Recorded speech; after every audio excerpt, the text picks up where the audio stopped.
नमस्कार दोस्तों, आप सभी लोगों का इस नए वीडियो में स्वागत है। तो गाइज, आज की इस वीडियो में हम बात करने वाले हैं आपके टॉप 50 टॉपिक्स के बारे में। अगर आप अपने सीएसआ नेट फिजिकल साइंस दिसंबर 2024 के लिए तैयारी कर रहे हैं, आपको लास्ट मोमेंट में टॉपिक्स समझ में नहीं आ रहे हैं कि क्या क्या चीज़ें प्रिपेयर किए जाएं, ठीक है, जिससे कि बहुत ही कम टाइम में मेहनत करके आपका जो एग्ज़ाम है आराम से क्रैक किया जा सकता है। ठीक है, तो हमने जो आपका 10 ईयर का जो पेपर है, ठीक है, लास्ट जो 10 ईयर्स के जो पेपर्स हैं उनको एनालाइज किया है और उन्हीं के अकॉर्डिंग जो जो टॉपिक्स ज़्यादातर पूछे जा रहे हैं, जो ज़्यादा रिपीट हो रहे हैं, जिन पे जो ज़्यादा क्वेश्चंस पूछे जा रहे हैं, ठीक है ना, आपका जो टॉपिक जितना वेटेज रख रहा है उसी को थोड़ा सा एकदम पैटर्न में कैटेगराइज करके हम यहाँ पे बताने वाले हैं। ठीक है, तो वीडियो को आप लोग पूरा देखिएगा, मिस मत करिएगा एक भी टॉपिक, क्योंकि अगर आप इन सभी टॉपिक्स को बढ़िया से प्रिपेयर कर लेते हैं, जो जो चीज़ें मैं अगर आपको बोलूं, अगर आप उसको फॉलो कर लेते हैं तो आपका एग्ज़ाम बहुत ही बढ़िया जाएगा। आराम से आप अपना जो नेट जीआरएफ का जो टारगेट है वो आप अचीव कर सकते हैं। ठीक है, चलिए स्टार्ट करते हैं। लेकिन वीडियो में आगे बढ़ने से पहले चैनल को सब्सक्राइब ज़रूर कर लीजिएगा। ठीक है, अपने दोस्तों के साथ भी शेयर कर दीजिएगा इस वीडियो को। ठीक है, शुरू करते हैं। जो भी आपके टॉपिक्स है गाइज, हम सब्जेक्ट वाइज यहाँ पे बात करेंगे। ठीक है, हम जानते हैं हमारे सारे सब्जेक्ट के बारे में। ठीक है, टोटल हमारे 9 सब्जेक्ट होते हैं, जिसमें कि कुछ आपका पार्ट कोर जो पार्ट होता है वो होता है और कुछ पार्ट आपका एडवांस होता है। ठीक है, वैसे तो जो भी हम यहाँ पे चीज़ें बात करने वाले हैं, आपका जो फिजिक्स का जो सिलेबस है गाइज, ठीक है, फिजिक्स में आपके कितने पार्ट होते हैं आप जानते ही हैं। पार्ट बी एंड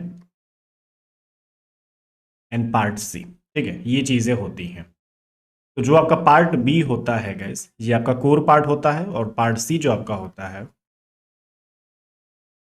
ये आपका एडवांस होता है। ठीक है, तो कोर एंड एडवांस पार्ट को मिला के ही हम आपके जो 50 टॉपिक्स है यहां पे डिस्कस करने वाले हैं। ठीक है, सबसे पहला जो आपका सब्जेक्ट है गाइस, ये आपका मैथमेटिकल फिजिक्स है। ठीक है, अब देखिए टॉपिक्स को हम डिस्कस करें उससे पहले मैं आपको कुछ चीजें बता दे रहा हूं। ठीक है, हमारा जो पेपर है इसका जो पैटर्न है थोड़ा थोड़ा बदल रहा है और पहले के जैसा नहीं रहा। ठीक है, अगर हम लास्ट 5 ईयर का पेपर हटा दें, ठीक है, उससे पहले का जो पेपर हुआ करता था थोड़ा सा बेसिक आप बोल सकते हैं गाइस, बेसिक टॉपिक्स को ज्यादा कवर किया जाता था।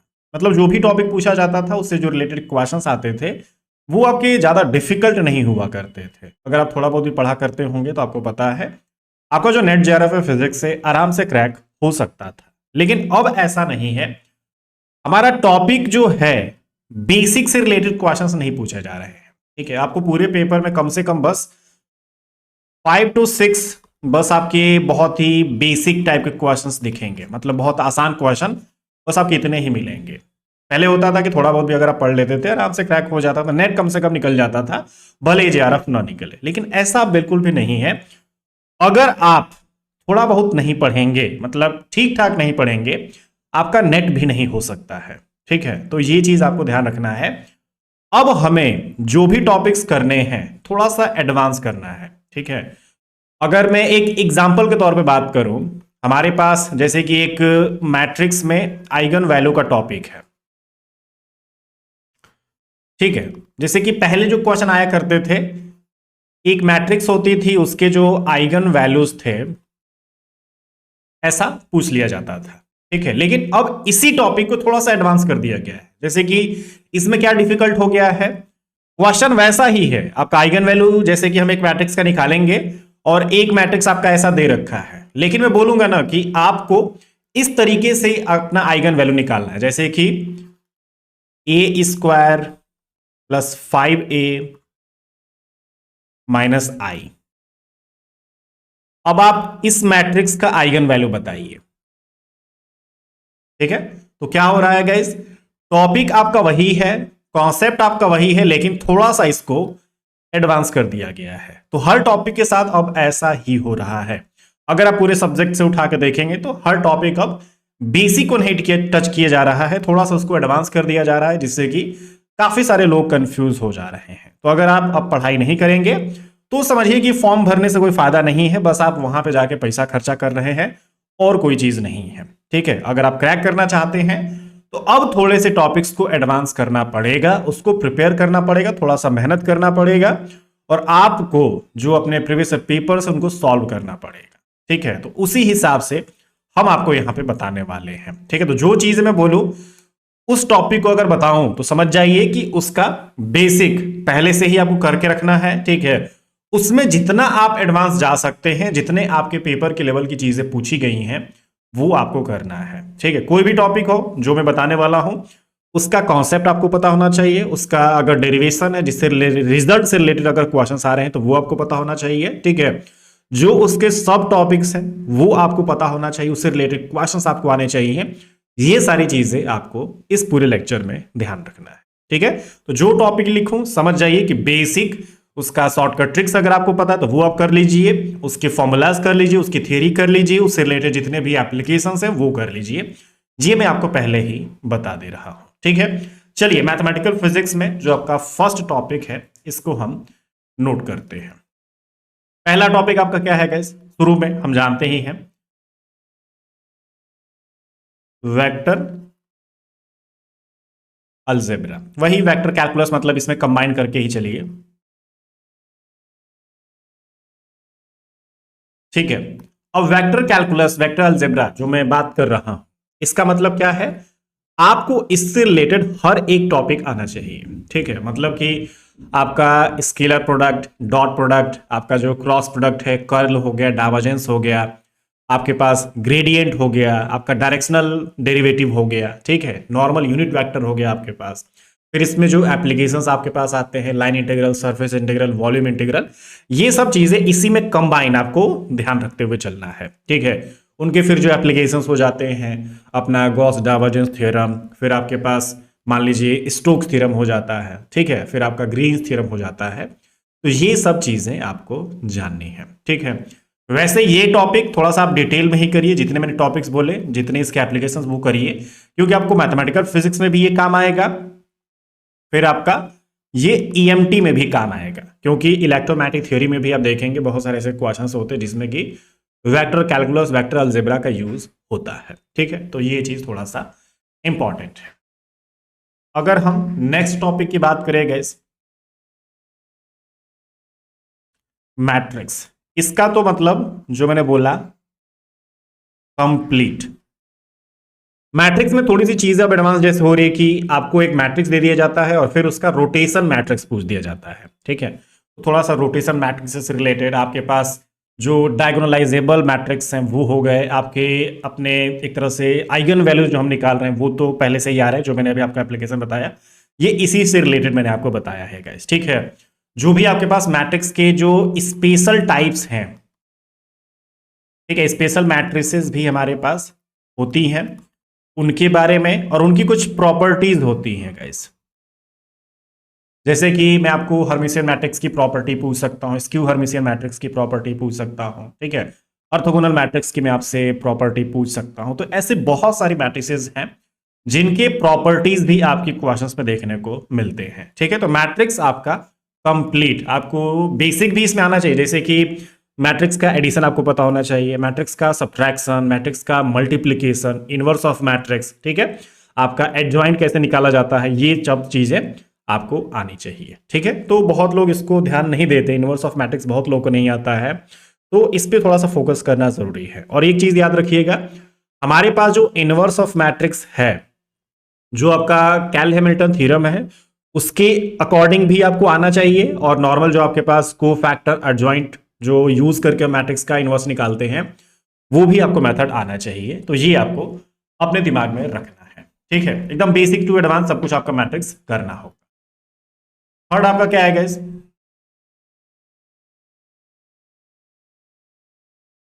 इंटीग्रेशंस एंड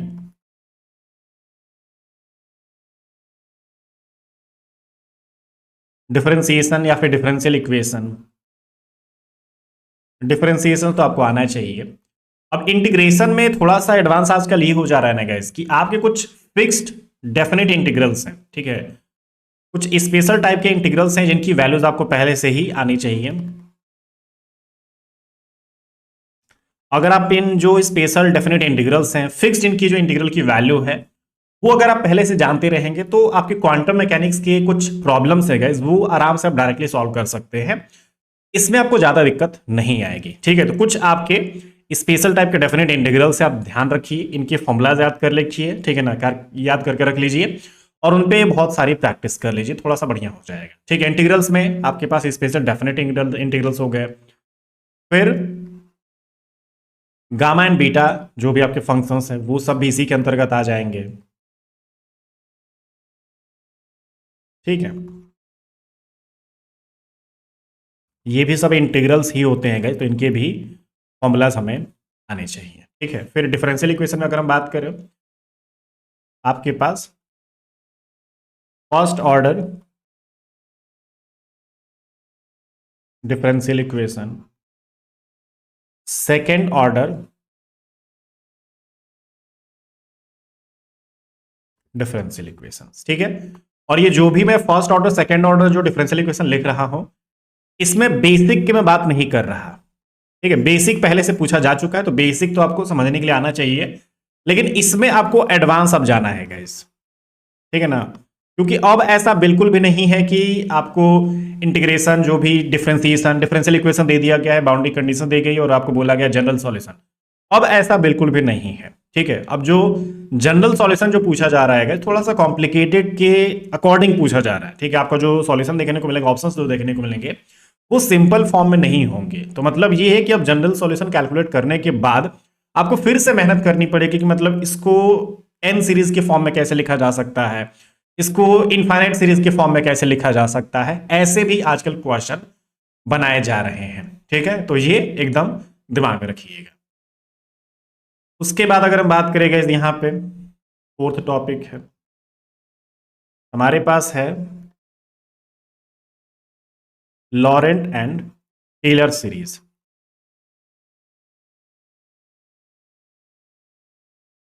ठीक है। तो जो भी आपके पास लॉरेंट सीरीज है आप इसको देखिए, इसके डायरेक्टली क्वेश्चंस आजकल आ रहे हैं, ठीक है। और फिर हमारा जो लॉरेंट सीरीज है यहां से रेसिड्यू कैसे निकाला जा सकता है, हमें लॉरेंट सीरीज से भी डायरेक्ट रेसिड्यू निकालने को दिया जा सकता है, वैसे इसका कॉन्सेप्ट होता है, तो आप इसको जब पढ़ेंगे तो आपको पता चल जाएगा। तो लॉरेंट सीरीज का रेसिड्यू के साथ जो कनेक्शन है वो देखिए, इसके सीरीज का जो एक्सपेंशन है वो देखिए, अलग अलग लिमिट्स आपको दी जाएंगी, वहां से आपको कैसे लॉरेंट सीरीज को एक्सपेंड करना वो देखना है। फिर आपके पास जो टेलर्स थ्योरम है, टेलर्स थ्योरम के तो काफी सारे क्वेश्चंस आ रहे हैं, ठीक है।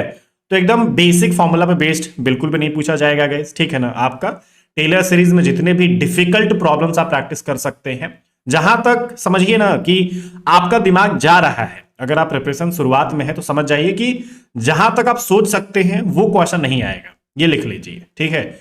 आपका जो क्वेश्चन आएगा जहां तक आपने सोचा है एक स्टेप और उससे आगे आएगा, ठीक है। अगर आप टेलर थ्योरम के क्वेश्चंस अभी तक पिछले 4-5 साल के पेपर के पीछे का अगर आप देखेंगे तो आपके क्वेश्चंस काफी आसान दिखेंगे, लेकिन अब टेलर सीरीज को, टेलर थ्योरम को काफी डिफिकल्ट किया जा रहा है, जैसा कि मैंने आपको बोला हर टॉपिक के साथ ऐसा ही हो रहा है, ठीक है। तो इसीलिए आप इसको ध्यान रखिएगा, टेलर थ्योरम, लॉरेंट्स थ्योरम, ये सब थोड़े से डिफिकल्ट वाले आप प्रैक्टिस कीजिए, ठीक है। नेक्स्ट अगर हम बात करेंगे यहां पे रेसिड्यूज निकालने आपको आना चाहिए, ठीक है। जो भी इसके थ्योरम्स हैं जैसे कि रेसिड्यू थ्योरम, कॉची थ्योरम, ठीक है ना, ये सब चीजें आपको आने चाहिए। एंड इनमें सबसे ज्यादा जो इंपॉर्टेंट है वो आपका कॉन्टोर इंटीग्रेशन, कॉन्टोर इंटीग्रेशन, ठीक है। जितना भी आप कठिन से कठिन प्रॉब्लम्स प्रैक्टिस कर सकते हैं आपको ध्यान रखना है, ठीक है ना। आसान आसान क्वेश्चंस नहीं, डिफिकल्ट आपको क्वेश्चन के साथ प्रैक्टिस ज्यादा करनी है, क्योंकि डिफिकल्ट आपको करना आ गया फिर आसान आप इजीली कर पाएंगे, ठीक है। नेक्स्ट अगर हम टॉपिक की बात करेंगे यहां पे, ये आपका क्या हो जाता है, फोरियर एंड लाप्लास ट्रांसफॉर्म। अब आप समझते हैं इस फोरियर ट्रांसफॉर्म में भी काफी सारे एप्लीकेशंस है, कॉम्प्लेक्स वाला है, सिंपल वाला है, ठीक है ना। आपके पास जो भी फोरियर ट्रांसफॉर्म के जो फॉर्मूलाज हैं, अपने प्रॉपर्टीज हैं, ठीक है ना, काफी सारे थियरम्स भी हैं इसमें, ठीक है ना, एप्लीकेशंस आपके जो फॉर्मूलाज हैं, ये सब आपको ध्यान रखना है। डायरेक्ट क्वेश्चंस बनेंगे। आपका जो लाप्लास ट्रांसफॉर्म है, इस पे तो इतना डिफिकल्ट भी नहीं जाना है, ठीक है ना, ठीक ठाक से जो पहले से क्वेश्चंस आते जा रहे हैं वही वाले इसमें पूछे जा रहे हैं, लेकिन फिर भी प्रॉपर्टीज आप जरूर देख लीजिए। इसका एक और टाइप है गाइस, जैसे कि inverse Laplace transform. Inverse Laplace transform आजकल ज्यादा पूछा जा रहा है, ठीक है। तो ये वाला भी जो टॉपिक है, ध्यान रखिए। वैसे इन दोनों में ज्यादा एक तरह से अंतर नहीं है, ज्यादा डिफरेंस देखने को नहीं मिलेगा। अगर आप लाप्लास बढ़िया से समझ जाते हैं तो इनवर्स भी समझिए कि आपको आ गया है, ठीक है ना, थोड़ा बहुत उसमें रिलेशन की जरूरत है, ठीक है। तो ये सब आपके जो ट्रांसफॉर्म है, फोरियर ट्रांसफॉर्म, लाप्लास ट्रांसफॉर्म और आपका जो इनवर्स लाप्लास ट्रांसफॉर्म, आपको ध्यान रखना है। क्वेश्चंस आपको आराम से फिर होने लगेंगे, ठीक है। नेक्स्ट अगर हम बात करेंगे, नेक्स्ट टॉपिक है आपका न्यूमेरिकल एनालिसिस, ठीक है। अब न्यूमेरिकल एनालिसिस में मैं क्या पूछ सकता हूं गाइस, जैसे कि आपने देखा है सिम्पसन आता ही है, 1/3 एंड 3/8, ये सब आपके जो भी रूल्स हैं, ठीक है ना, आपके वही सिम्पसन आपके जो हो गए, आपका जो ट्रोपोजाइडल हो गया, वो सब आपके किसके हो जाते हैं गाइस, इंटीग्रेशन से रिलेटेड रूल्स हो जाते हैं। फिर आपके पास जो डिफरेंशिएशन है, ठीक है ना, डिफरेंशिएशन जो आप करते हैं वो आपके आरके मेथड हो जाते हैं, एंड जो आपके यूलर्स मेथड हो जाते हैं, ठीक है। तो आरके मेथड फोर्थ ऑर्डर तक जितना भी आप अपने फॉर्मूलाज को पहले याद रखिए, क्योंकि फॉर्मूला इसका थोड़ा सा डिफिकल्ट है। यूलर मेथड तो वैसे बेसिक हो जाएगा, ठीक है, तो इस पे तो चांस कम ही है क्योंकि ये बहुत आसान है, ठीक है, एक बार इसको कर लेंगे हमेशा आप इसके क्वेश्चंस कर सकते हैं। लेकिन आरके मेथड में अभी क्वेश्चंस बहुत लोगों को करना नहीं आता है, तो इस पे आपको फोकस करने की जरूरत है। इससे क्वेश्चंस बन सकते हैं फोर्थ ऑर्डर तक, थर्ड ऑर्डर तक, ठीक है। और इधर आपका जो सिम्पसन वाला पोर्शन है, ट्रोपोजाइडल वन आपका जो है, ट्रोपोजाइडल वाला सिम्पसन 1/3, 3/8, जो भी इसमें इंटीग्रेशन वाले रूल है सारे के सारे आप देख लीजिए। और इनमें अब थोड़ा सा एक और चीज इंट्रोड्यूस की गई है गैस, जिसे कि आपके पास कोई भी इंटीग्रेशन दे दिया जाएगा, उसकी लिमिट्स दे दी जाएंगी, स्टेप साइज आपको दे दिया जाएगा, बोला जाएगा कि आप इसका जो इंटीग्रेशन है एग्जैक्ट वाला निकालिए और एस्टिमेटेड वाला निकालिए, ठीक है। आपने देखा पिछला जो हमारा पेपर था उसमें एक क्वेश्चन आया था, उसका रेशियो पूछा गया था, परसेंटेज, रिलेटिव एरर, ऐसी भी चीजें यहाँ पे पूछी जाती हैं। बहुत पहले से भी वैसे ही आपको क्वेश्चन पूछा जा रहा है, ठीक है। तो एग्जैक्ट का मतलब आप जानते हैं डायरेक्ट जो इंटीग्रेशन होता है, और एस्टिमेटेड का मतलब कि जो आपके पास जो सिम्पसन मेथड दिया गया है, ट्रोपोजाइडल जो मेथड दिया गया है, उसके थ्रू जो आप इंटीग्रेशन करते हैं, ठीक है। तो ये सब चीजें थोड़ा सा पॉसिबल है। उसके बाद आप एक चीज ये भी थोड़ा सा देख लीजिएगा इस, क्योंकि इसके भी क्वेश्चन सब जुड़ रहे हैं, इंटरपोलेशन के भी क्वेश्चंस, ठीक है ना। आपका जो भी इंटरपोलेशन है, एक्स्ट्रापोलेशन है, इसके जितने भी टाइप्स अगर आप देख रहे हैं, कई सारे इसके फॉर्मूलाज हैं, वो भी आप थोड़ा सा देख लीजिए। लैग्रेंज वाला फॉर्मूला है आपके पास, ठीक है ना, न्यूटन्स वाला फॉर्मूला है। तो इंटरपोलेशन किस तरीके से कैलकुलेट किया जाता है किसी भी एक वैल्यू पे, ये आप थोड़ा सा डिफिकल्ट वाले जो कॉन्सेप्ट बन रहे हैं, वो आप उनके साथ उनके जो फॉर्मूलाज हैं, उनके जो क्वेश्चंस बन रहे हैं, एप्लीकेशंस बन रहे हैं, उनकी आप प्रैक्टिस कीजिए, ठीक है। तो ये है आपका मैथमेटिकल फिजिक्स। मैथमेटिकल फिजिक्स से रिलेटेड जितने भी मैंने आपको टॉपिक्स बताए, इसको आप ध्यान रखिए। जो जो चीजें मैंने आपको बोली है करने के लिए, इसको आप करिए, ठीक है। अगर आप इसको ऐसा करते हैं तो आपके सारे क्वेश्चंस आराम से हो जाएंगे, ठीक है जी। आपका हो गया, उम्मीद है बढ़िया लग रहा हो, ठीक है ना। वीडियो को लाइक करते चलिएगा, ठीक है ना। कुछ भी डाउट होगा तो आप पूछ भी सकते हैं, और हमारे कोर्सेज भी अवेलेबल है guys। अगर आप लास्ट मोमेंट में पढ़ना चाहते हैं, सारे टॉपिक जो दिख रहे हैं आपको, जो इस पूरे लेक्चर पे मैं आपको बताऊंगा, वो आप सारे टॉपिक्स लास्ट मोमेंट में कवर कर सकते हैं हमारे क्रैश कोर्स की मदद से या फिर कंप्लीट कोर्स की मदद से, ठीक है ना। रिवीजन बैच है हमारे एप्लीकेशन पे क्रैश कोर्स के नाम से, आप उसको जाके परचेज कर लीजिए। और जो भी मैं यहाँ पे टॉपिक्स बताऊंगा वो मैंने सब कुछ डिस्कस कर रखा है, ठीक है। हर तरीके से जो भी आपके क्वेश्चंस हैं, जो आपके क्वेश्चंस आपको कैसे सॉल्व करने हैं, वो सारी चीजें, आपके जो बेसिक कॉन्सेप्ट है, एडवांस कॉन्सेप्ट है, सब कुछ मैं वहां पे बता चुका हूं, ठीक है। तो कोर्स की मदद से भी आप प्रिपरेशन कर सकते हैं अगर आप अपना लास्ट मोमेंट में कंफ्यूजन में है तो, ठीक है, ठीक है। चलिए नेक्स्ट अब हम बात करते हैं कि आपका सेकेंड सब्जेक्ट। सेकेंड सब्जेक्ट आपका कौन सा है?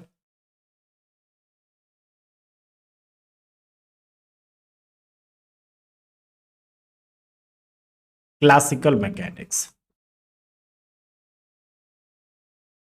ठीक है। अब देखिए इसकी अगर हम बात करें, इसमें कुछ टॉपिक्स तो आप पहले से भी जानते हैं कि हमें कौन कौन से करने हैं, ठीक है, क्योंकि ये सब इंपॉर्टेंट ही है, एकदम हमेशा ट्रेंडिंग ही रहते हैं। पहला टॉपिक है गाइस आपका लैग्रेंजियन एंड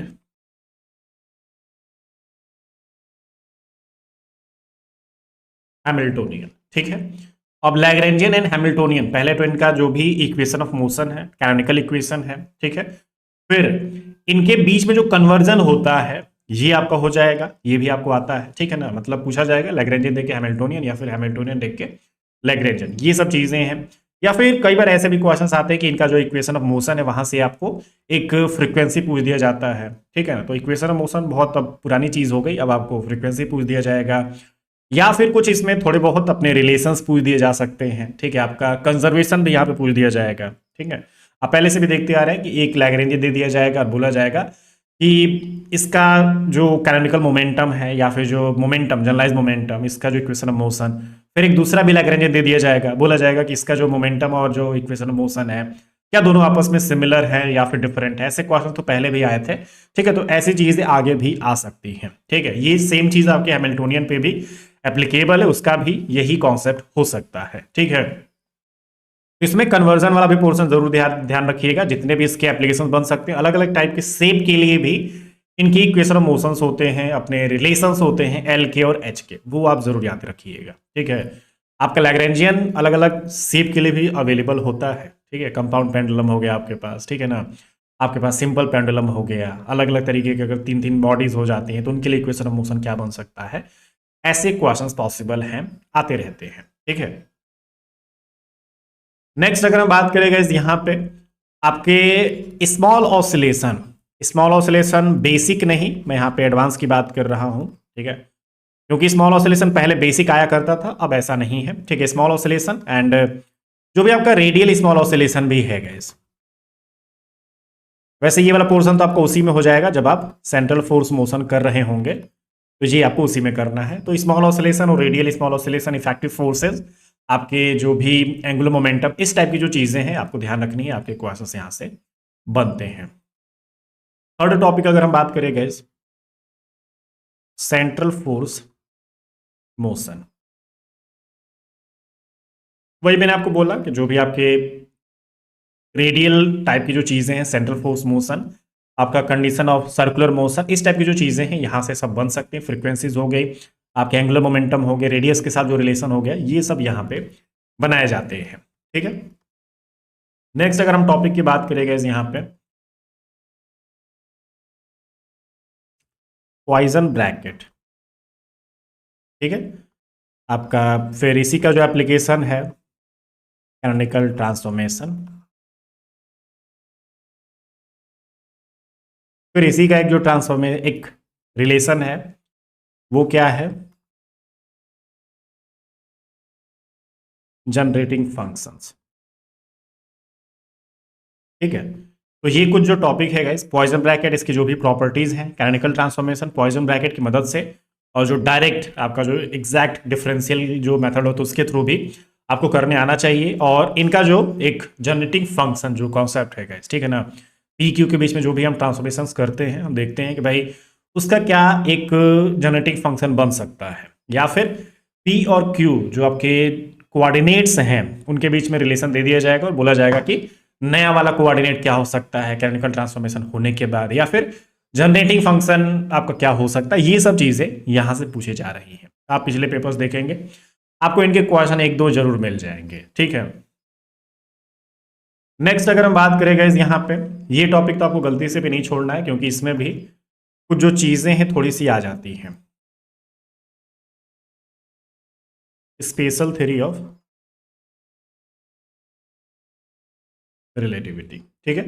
अब आप जानते ही हैं हमारे पास जो थ्योरी ऑफ रिलेटिविटी, इसमें क्या क्या करना है, ठीक है ना। जो भी आपका इनवेरियंस वाला कॉन्सेप्ट है, लॉरेंज कंडीशन आपके पास हो गई, ठीक है। तो हर तरीके के जो भी आपके यहाँ पे कॉन्सेप्ट बनते हैं, जो फॉर्मूलाज बनते हैं, वो आप सबको आना चाहिए, ठीक है। नेक्स्ट अगर हम बात करेंगे यहाँ पे moment of inertia, moment of inertia जो अलग अलग टाइप के जो शेप होते हैं वो आपको आना चाहिए, ठीक है, उनके फॉर्मूलाज पता होना चाहिए। आपका parallel axis theorem, perpendicular axis theorem जो आपके पास होता है वो आपको पता होना चाहिए, उनका जो एप्लीकेशन है वो आपको आना चाहिए, ठीक है।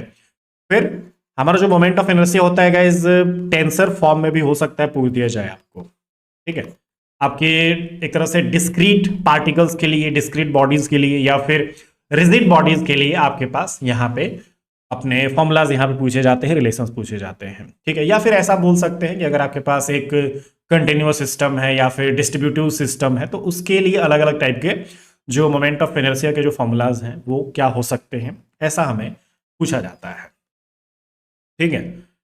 नेक्स्ट अगर हम बात करेंगे यहाँ पे नॉर्मल मोड्स, जो भी आपका सेकुलर इक्वेशन होता है ये वहीं से होके सब आता है, ठीक है।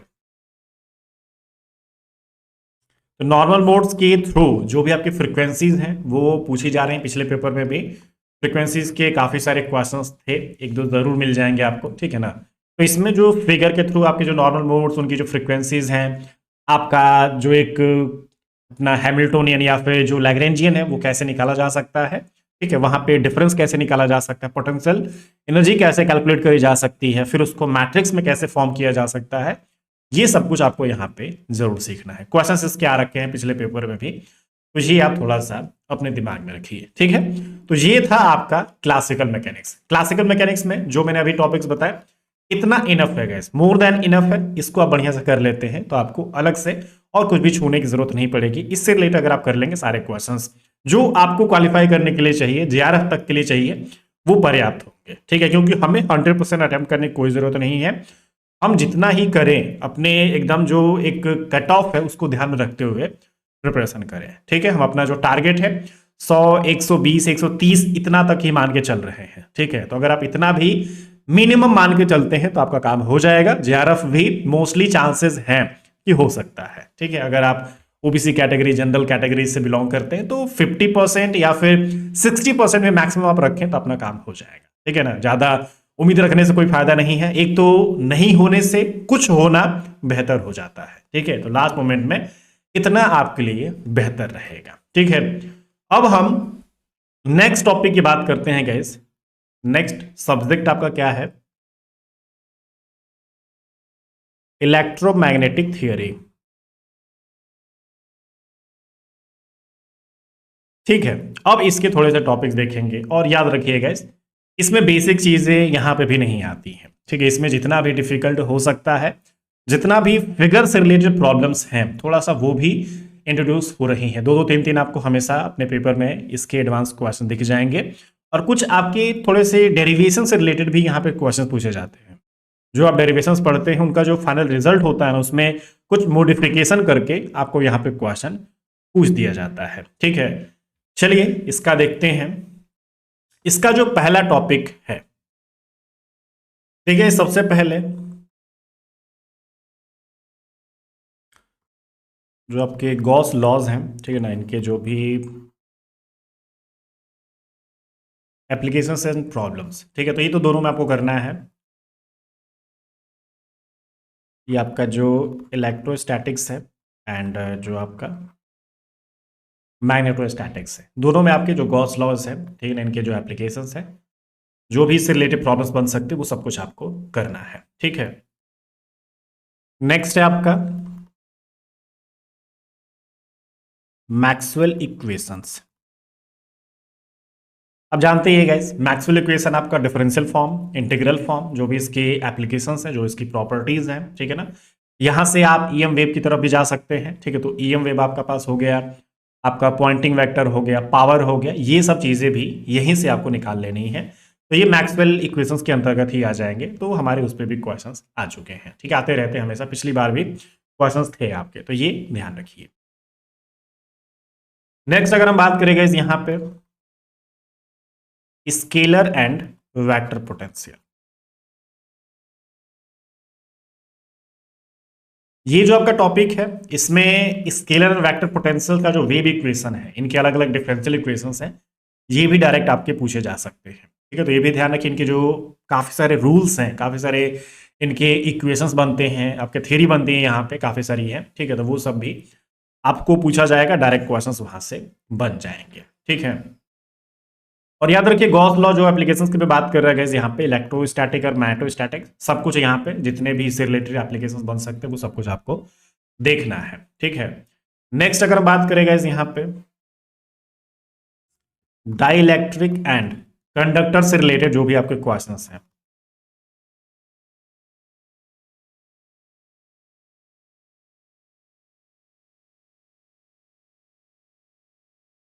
Figure problems.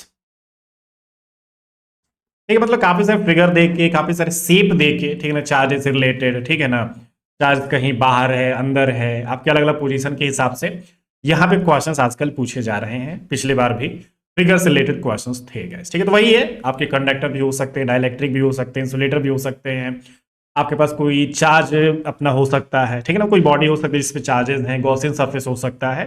तो वैसे तो गॉस लॉ के अंतर्गत ही गॉसियन सरफेस वाले सारे क्वेश्चंस आ जाएंगे। तो वही है, आपको फिगर से रिलेटेड भी इलेक्ट्रोमैग्नेटिक थ्योरी में क्वेश्चंस देखने को मिल जाएंगे। ठीक है, नेक्स्ट अगर हम बात करेंगे यहाँ पे आपका transmission lines.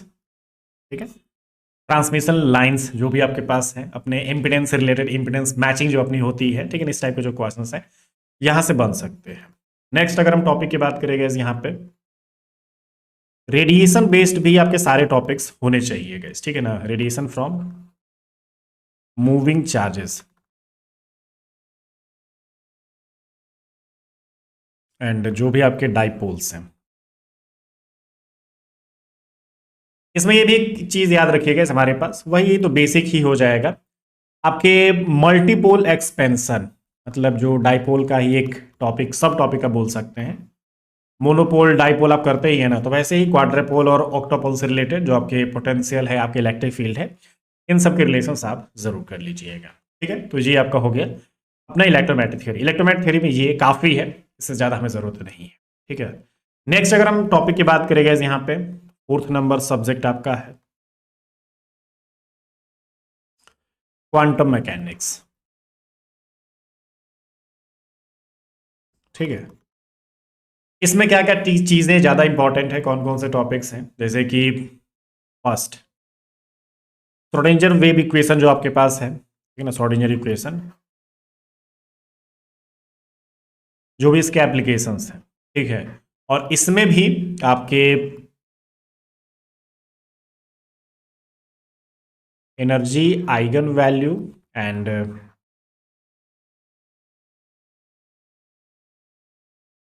Eigen function related कुछ प्रॉब्लम्स आपकी आती हैं। ठीक है, तो वैसे तो इसमें काफी सारी चीजें आ जाएंगी आपके श्रोडिंगर वेव इक्वेशन से रिलेटेड, जितने भी इक्वेशंस पॉसिबल है, जितने भी एप्लीकेशंस पॉसिबल है, सब कुछ आपको आना चाहिए।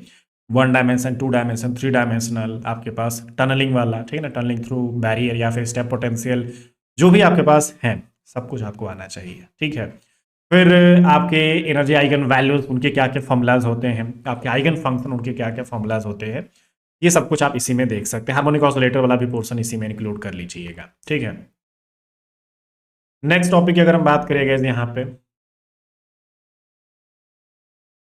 ऑर्बिटल एंगुलर मोमेंटम, वही है, मतलब कि एल हो गया, एमएल हो गया, इनसे रिलेटेड काफी सारे क्वेश्चंस आपके आ रहे हैं। ठीक है ना, आपके जो एप्लीकेशंस है एडवांस टाइप के, ये सब कुछ आपको करना है, यहां से भी क्वेश्चंस अब बन, ये वाला टॉपिक तो पहले से भी बनता आ रहा है, ये नई चीज नहीं है। ठीक है, फिर आपका पर्डवेशन थियरी, पर्डवेशन थियरी जो भी आपका टाइम इंडिपेंडेंट, टाइम डिपेंडेंट, ठीक है, जो इसके फॉर्मूलाज हैं, जो इस पे आपके करेक्शन वाले पोर्शन हो जाते हैं, correction in energy, correction in wave function, ये सब कुछ आपको करना है। ठीक है, इससे क्वेश्चंस आते हैं। नेक्स्ट टॉपिक अगर हम बात करेंगे यहाँ पे वेरिएशनल एंड WKB मेथड।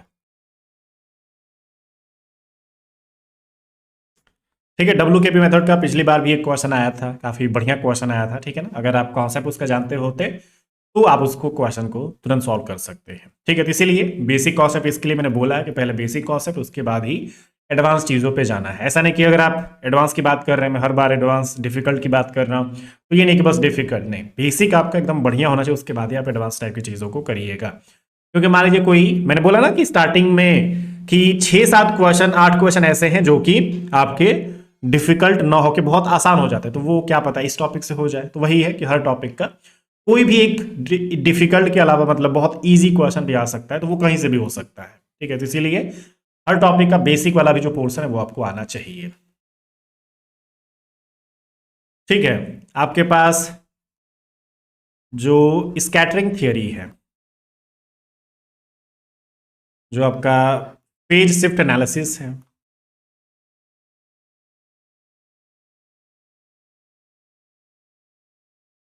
ठीक है, ये आप जरूर देखिए, इसके भी क्वेश्चंस आते हैं, आ भी सकते हैं इस बार भी। ठीक है ना।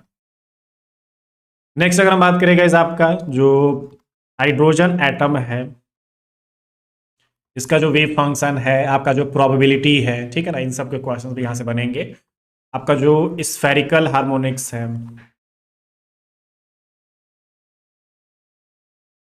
ठीक है, इन सब के आइगन फंक्शन हो गए। आपका एल स्क्वायर का आइगन फंक्शन क्या होगा, एल जेड का आइगन फंक्शन क्या हो गया। ठीक है, प्रोबेबिलिटी अगर आपको निकालनी होगी, एल की वैल्यू कोई दे दी जाएगी, एम एल की वैल्यू कोई दे दी जाएगी, वहां पे प्रोबेबिलिटी आपको निकालनी रहेगी। तो ये सारे क्वेश्चंस यहां से बनते आ रहे हैं और अभी भी बन रहे हैं। ठीक है, तो इसमें कोई ज्यादा वो नहीं है, ये तो डिफिकल्ट शुरू से ही रहा है, तो इसमें बेसिक और इजी का मैं सवाल ही नहीं पैदा करने देता। ठीक है ना, तो इसमें इजी कुछ भी नहीं है, ये वाला वैसे ही शुरू से ही आपका डिफिकल्ट ही है गाइस। ठीक है, आपके जो क्वांटम मैकेनिक्स के जो ऑपरेटर्स हैं,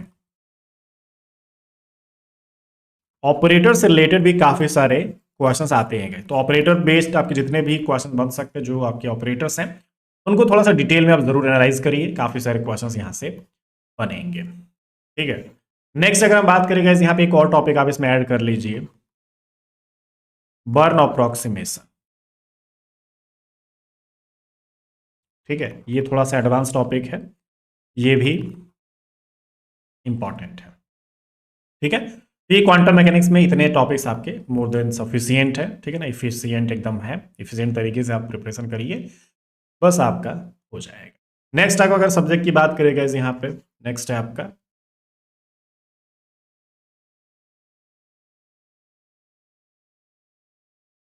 थर्मोडायनेमिक्स एंड स्टैटिस्टिकल फिजिक्स। ठीक है, इसमें अगर टॉपिक्स की बात करेंगे यहाँ पे सबसे इंपॉर्टेंट इसमें क्या है, रैंडम वॉक।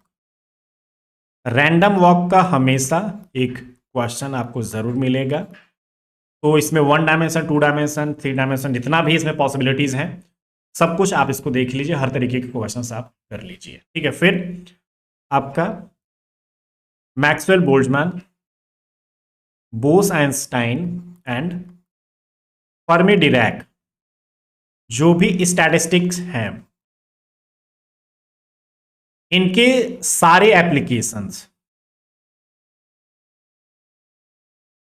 मतलब Bose Einstein Fermi Dirac Maxwell Boltzmann से रिलेटेड पूरे आपके सिलेबस में कहीं भी एप्लीकेशन दिख रहे हैं तो वो सारे आपके होने चाहिए। ठीक है, आपका स्टैटिस्टिकल फिजिक्स में है या फिर इलेक्ट्रॉनिक्स में है, आपको कहीं का भी मिस नहीं करना है, ये चीज आपको ध्यान रखना है। ठीक है, क्योंकि इसमें सारे एप्लीकेशंस आपके क्वेश्चन बोस आइंस्टाइन कंडेंसेशन आपका हो जाता है, ये सब उसी के अंतर्गत है, तो सब कुछ आपको एकदम कवर करना है, बढ़िया से पढ़ना है। ठीक है, फिर आपका आइजिंग मॉडल अपना हो गया, आइजिंग मॉडल एंड जो आपकी आइजिंग स्पिन्स हैं, इनसे रिलेटेड भी क्वेश्चंस हैं आजकल। ठीक है ना, फिर अगर हम बात करेंगे यहाँ पे पार्टीशन फंक्शन।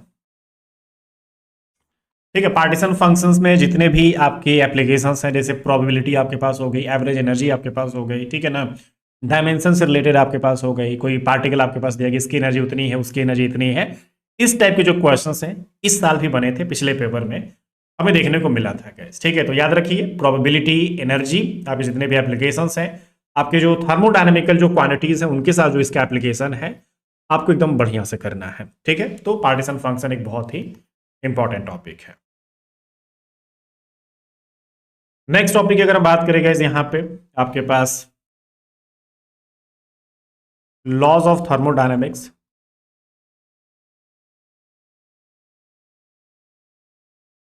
ठीक है, जितने भी इसके रूल्स होते हैं, एप्लीकेशंस होते हैं, मैक्सवेल इक्वेशन जो आपके हैं, सब कुछ आप यहाँ से देख लीजिए। ठीक है ना, सब कुछ आपको आना चाहिए, कहीं से भी क्वेश्चन आपका आ सकता है। ठीक है, इसमें एक चीज और पढ़ा लीजिए, पीवी डायग्राम भी आप मिस मत करिएगा गाइस। ठीक है ना, क्योंकि पीवी डायग्राम तो एक बहुत ही बेसिक सी चीज है, ये तो टॉपिक में इंक्लूड करने की भी जरूरत नहीं है। ठीक है, पीवी डायग्राम आप बहुत पहले से पढ़ते आ रहे हैं, तो इसके क्वेश्चंस जरूर आपको आना चाहिए। इस बार भी जो क्वेश्चन आया था पिछले पेपर में, वो बहुत आसान आया था, लेकिन फिगर देख के काफी लोग कंफ्यूज हो गए थे। ठीक है, तो ये चीज है।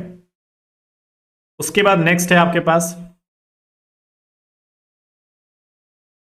फेज स्पेस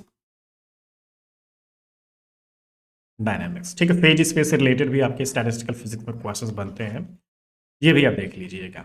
ठीक है, फिर आपका इनसेंबल, इनसेंबल के जितने भी टाइप्स हैं, उनके जो शेप होते हैं, जो बॉडीज होती हैं, उनका जो पार्टीशन होता है, ठीक है ना, वो सब। फिर हर एक इनसेंबल में क्या क्या चीज़ें कांस्टेंट होती है, क्या क्या चीज़ें वैरी करती हैं, उनकी जो बॉडी होती है, मतलब जो एक हम वॉल की बात करते हैं, वो कैसा होता है, वहां से एनर्जी पास कर सकता है, नहीं कर सकता है। ठीक है ना, हर एक चीज़ के बारे में वहां पे बातें करनी है। अपना जो पार्टीशन फंक्शन है, इनके भी आते रहते हैं गाइस। ठीक है, तो इनसेंबल से रिलेटेड जितने भी आपके डिफिकल्ट से डिफिकल्ट आपके फॉर्मूलाज हैं, प्रॉब्लम्स हैं, सब कुछ आपको करना है, तब आपके लिए थोड़ा सा बेहतर रहेगा। ठीक है, तो आपका थर्मोडायनेमिक्स एंड स्टैटिस्टिकल फिजिक्स में इतना काफी है गाइस।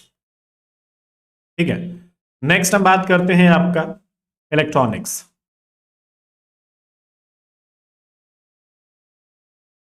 इलेक्ट्रॉनिक्स में अगर सबसे इंपॉर्टेंट चीज की बात करें तो आजकल वही ओपैम्प वाला ही है।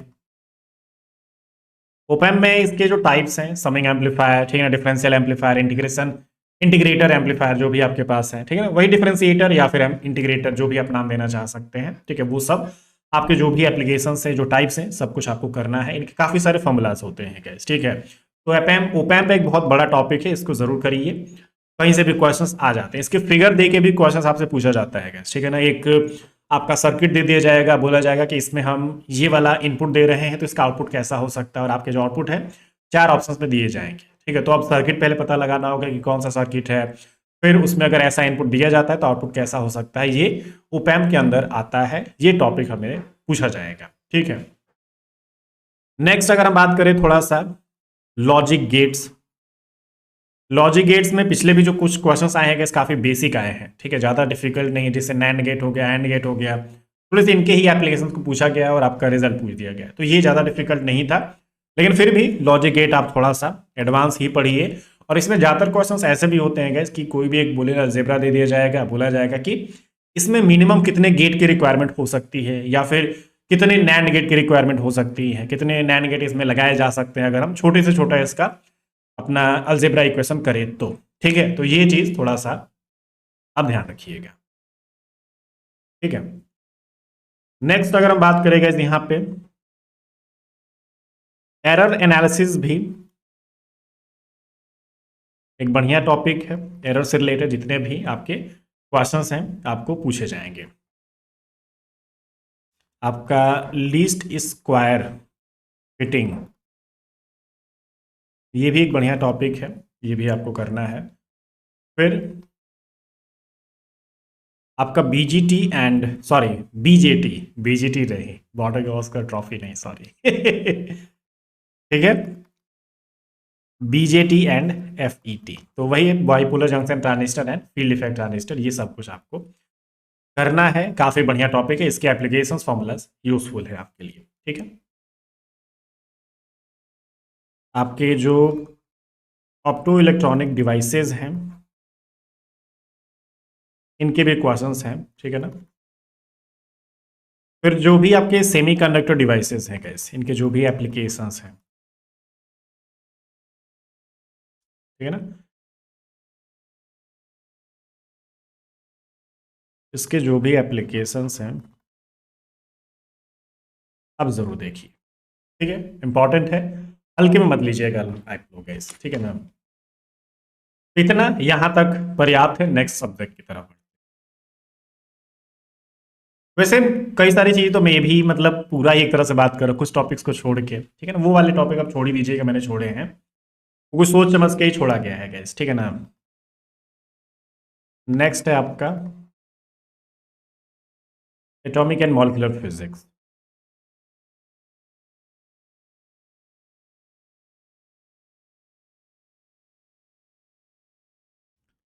इस टॉपिक में अगर हम बात करें, इसके कुछ इंपॉर्टेंट चीज़ें क्या क्या हैं, जैसे कि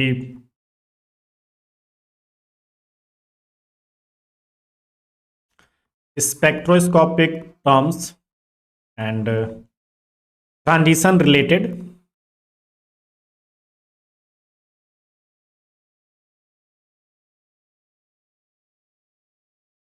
प्रॉब्लम्स, ठीक है ना। स्पेक्ट्रोस्कोपिक टर्म सिंबल्स, इसके जो रिलेशंस यहाँ पे दिए जाते हैं उनके बीच में ट्रांजिशन भी पूछ दिया जाता है guys, ठीक है ना।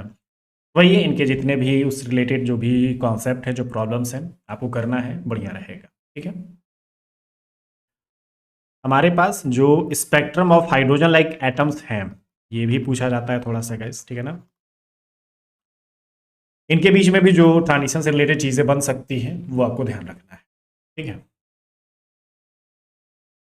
नेक्स्ट अगर हम बात करें गाइस, हमारे जीमान इफेक्ट हो गए, वैसे और भी काफ़ी सारे इफेक्ट हैं। एनॉमलस इफेक्ट हो गया, आपका स्टार्क इफेक्ट हो गया, पाशन बैक इफेक्ट आपके पास हो गया, ठीक है। तो ये सारे जो इफेक्ट हैं, इनकी प्रॉपर्टीज, ठीक है, इनके जो भी फॉर्मूलाज हो गए, जो इनके सिलेक्शन रूल हो गए, आपके कितने यहाँ पे लाइंस यहाँ पे देखने को मिलती है, तो ये सब कुछ आपको ध्यान रखना है, ठीक है। नेक्स्ट अगर हम बात करें गाइस, यहाँ पे आपका क्या टॉपिक है, लेजर्स, ठीक है। तो इसमें लेजर में क्या क्या चीज़ है, टाइप्स हो गए, एंड जो आपके कोफिशिएंट हो जाते हैं गाइस, आइंस्टाइन वाले, ठीक है। तो ए एंड बी जो कोफिशिएंट है वो सब कुछ आपको यहाँ पे जरूर देखना है। नेक्स्ट अगर हम बात करें, हमारे पास जो कपलिंग हो जाती है गाइस, एल एस एंड जो जे जे कपलिंग है, ये आप जरूर देख लीजिएगा, ठीक है। नेक्स्ट अगर हम बात करें गाइस, यहाँ पे जो आपके स्पेक्ट्रा है कुछ डायटोमिक मॉलिक्यूल्स में, जैसे कि इलेक्ट्रॉनिक वाला हो गया,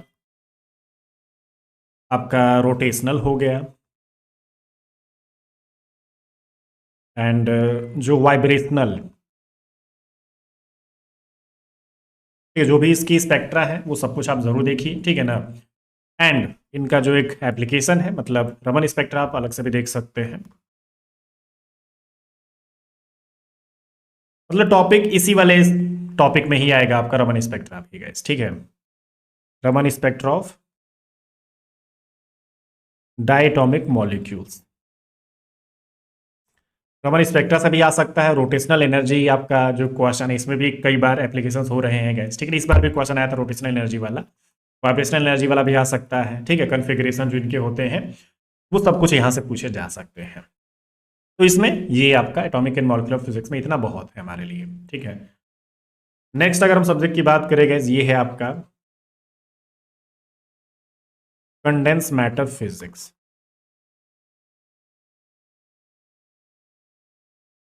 ठीक है। इसमें अगर हम बात करें जो आपके टॉपिक्स हैं, सबसे पहले आपका Bravais lattice, Bravais lattice and जो क्रिस्टल स्ट्रक्चर है कंप्लीट एकदम,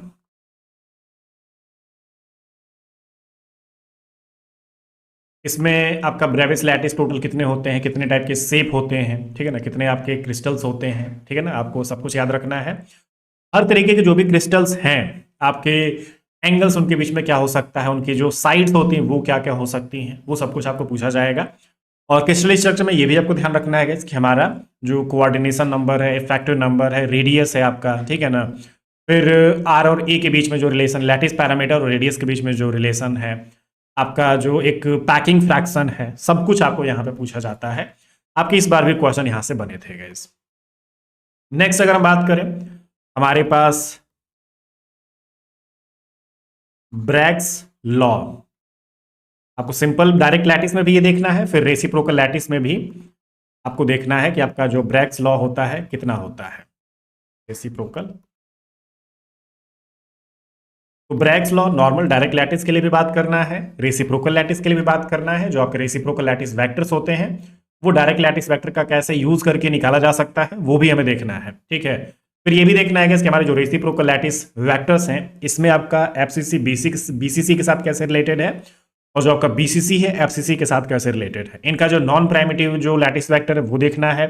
फिर प्राइमिटिव लैटिस वेक्टर्स हैं वो भी आपको देखना है, उनकी वैल्यूज भी आपको देखनी है। फिर आपका वॉल्यूम कैसे कैलकुलेट किया जाता है ये सब चीजें भी पूछी जाती हैं। ठीक है, फिर आपके पास जो रेसिप्रोकल लैटिस वेक्टर्स है, रेसिप्रोकल लैटिस है, इसका डायरेक्ट लैटिस के साथ कैसे रिलेशन हो सकता है, इनके बीच में क्या क्या वैल्यूज होती हैं, आपके क्या क्या फॉर्मूलाज होते हैं, ये सब कुछ हमें पूछा जाता है। ठीक है, नेक्स्ट अगर हम बात करेंगे आपके जो स्पेसिफिक हीट, कई बार ऐसे क्वेश्चंस आएंगे जैसे कि टेम्परेचर हो गया आपका, उसकी जो डिपेंडेंसी है स्पेसिफिक हीट पे कैसे हो सकती है, तो ये हमें जरूर देखना है। इस आपकी जो स्पेसिफिक हीट सीवी हो गया, टेम्परेचर के साथ कैसे वेरी कर रहा है, लो टेम्परेचर, हाई टेम्परेचर, अलग अलग कॉन्सेप्ट में इसको यूज किया जा रहा है और आपको यहां से क्वेश्चंस पूछे जा रहे हैं। ठीक है, तो इसका जो स्पेसिफिक हीट डिपेंडेंसी बोल सकते हैं एंड टेम्परेचर रिलेटेड जो आपकी प्रॉब्लम्स हैं।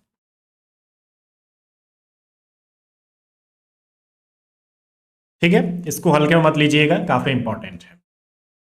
फिर नेक्स्ट आपका टॉपिक है गाइस इफेक्टिव मास। इफेक्टिव मास इस बार भी आया था, लेकिन आसान वाला नहीं आया था, टेंसर फॉर्म वाला आया था गाइस। ठीक है, तो इफेक्टिव मास आपको कैलकुलेट करना है, तभी आप टेंसर फॉर्म में भी जा सकते हैं। आपके कुछ लिमिट दी जा सकती है या फिर ब्रिलियन जोन में पूछा जा सकता है। ब्रिलियन जोन वाला पहले भी क्वेश्चन आ चुका है गाइस। ठीक है, वही है आपका इफेक्टिव मास और इसका जो मैट्रिक्स से रिलेटेड या फिर टेंसर फॉर्म में जो इसके क्वेश्चंस हैं वो आपसे पूछे जा रहे हैं। ठीक है, नेक्स्ट है आपके pass band theory of solids. Next है आपका फ्री इलेक्ट्रॉन थियरी।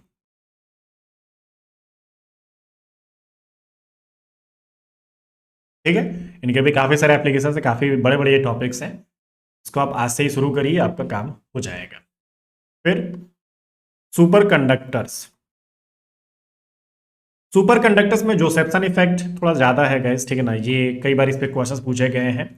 आपके पास डीसी इफेक्ट जो बन सकता है, डीसी वाला, फिर एसी वाला, जो भी इसके जोसेफ्सन इफेक्ट है वो सब आपको यहां से देख लेना है, आपके क्वेश्चंस यहां से बनेंगे। ठीक है, फिर आपका यहाँ पे जो हॉल इफेक्ट है ये आपका क्या होता है। ठीक है, इसके भी काफी सारे फॉर्मूलाज हैं, तो hall effect and thermo electronic powers.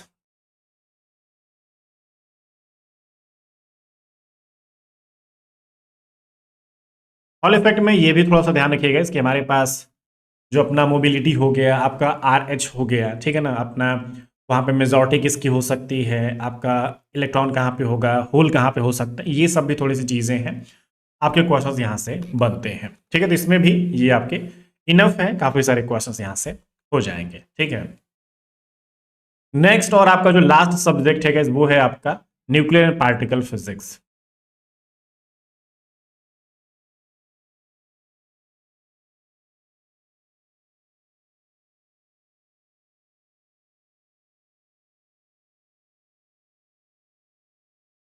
ठीक है, न्यूक्लियर पार्टिकल फिजिक्स में भी काफ़ी सारे टॉपिक्स हैं जो इम्पोर्टेंट हैं।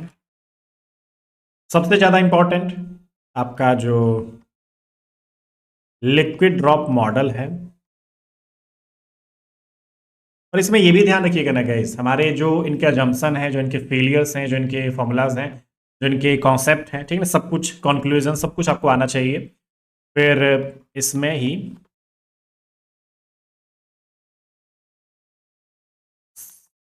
सेमी इंपिरिकल मास फॉर्मूला,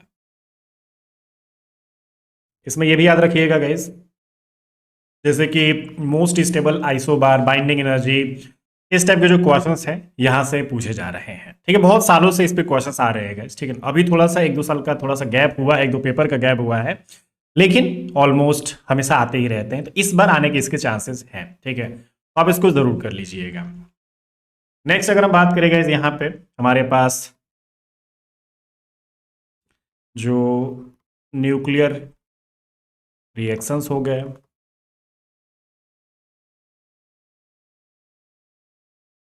बाइंडिंग एनर्जी हो गई, ठीक है, फिर क्यू वैल्यू से रिलेटेड जो भी इसके कॉन्सेप्ट हैं अब जरूर करिए। ठीक है, जो भी इसके एप्लीकेशन जो कॉन्सेप्ट है सब कुछ हमें करना है, क्वेश्चन यहाँ से बन जाएगा। ठीक है, और सबसे ज़्यादा जो इंपॉर्टेंट है गाइस ये तो आप गलती से भी कभी मत छोड़िएगा, जो आपका एलिमेंट्री पार्टिकल्स हो गए, ठीक है, जो आपके एलिमेंट्री पार्टिकल्स उससे रिलेटेड जो भी टाइप्स हैं, जितने भी टाइप के आपके पार्टिकल्स बन सकते हैं, जो कंजर्वेशन लॉज हैं, सब कुछ आपको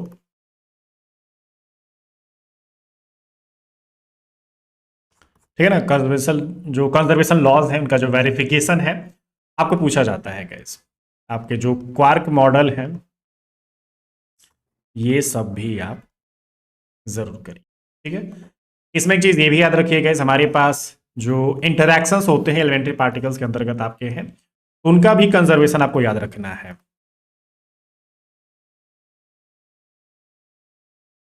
ठीक है। जो भी टाइप के इंटरैक्शंस हैं तो कंजर्वेशन उसका भी आपको देखने को मिल जाएगा। वैसे ज्यादातर आपका वीक इंटरैक्शन का भी कंजर्वेशन पूछे जाते हैं, तो वीक इंटरैक्शन वाला भी देख सकते हैं,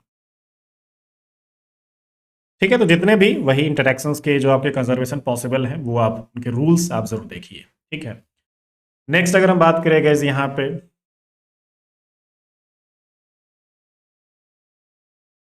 रेडियो एक्टिव, ठीक है, आपके वही अल्फा बीटा गामा जो भी इनके एप्लीकेशंस हैं, ठीक है ना, जो भी यहाँ पे थ्योरीज हैं, सब कुछ आपको देखना है, इनमें क्वेश्चंस बनेंगे।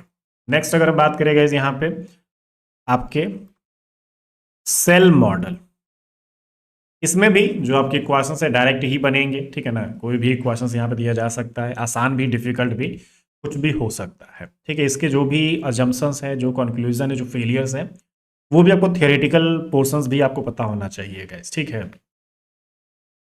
फिर इसमें जो भी आपके न्यूक्लियर फोर्सेस एंड आयनाइजेशन,